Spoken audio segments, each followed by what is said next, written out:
أعوذ بالله من الشيطان الرجيم. بسم الله الرحمن الرحيم.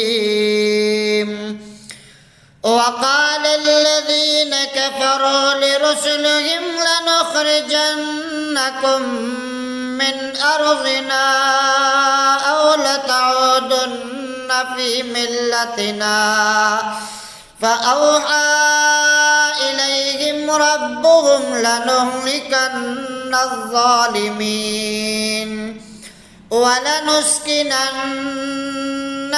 الأرض من بعدهم ذلك لمن خاف مقامي وخاف وعيد واستفتحوا وخاب كل جبار عنيد من وراء